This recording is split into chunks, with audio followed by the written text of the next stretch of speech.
ఆంధ్రప్రదేశ్లో ఎన్నికల పోరు నువ్వా నేనా అన్నట్టుగా ఉంది.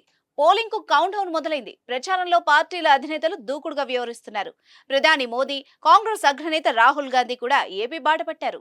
బీజేపీకి ఎంపీ సీట్లు కీలకం. పొత్తులో భాగంగా బీజేపీ ఏపీలో ఎన్ని సీట్లు గెలుస్తామన్న అంశంపైన ఆరాధిస్తోంది. ప్రధాని మోదీ 400 ఎంపీ సీట్ల టార్గెట్ లో ఏపీలో ఎన్ని సీట్లు వస్తాయో అన్న దానిపై సమీక్ష నిర్వహిస్తున్నారట.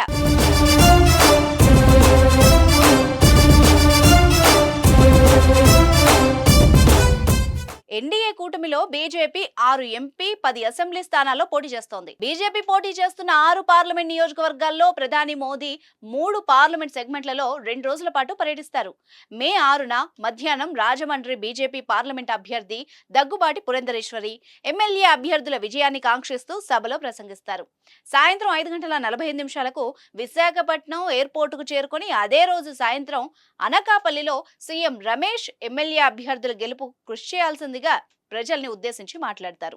8న రాజంపేట పార్లమెంట్, అదే రోజు సాయంత్రం విజయవాడలో జరిగే రోడ్ షోలోనూ ప్రధాని పాల్గొంటారు.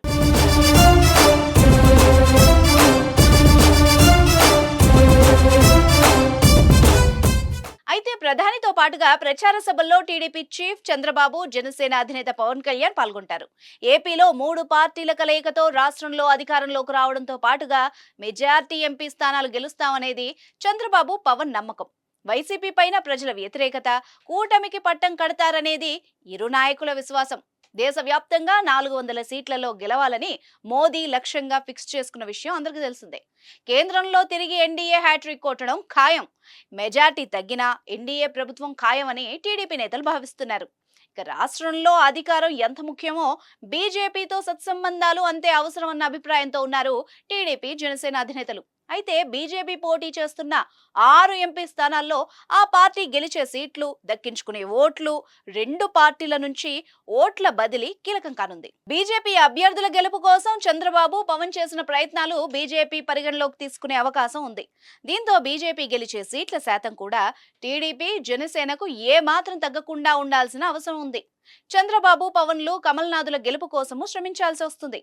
ఏపీలో మోదీ పర్యటిస్తున్నందువల్ల ఆ బాధ్యత టీడీపీ, జనసేనకు మరింత పెరిగిందని విశ్లేషకులు చెబుతున్నారు.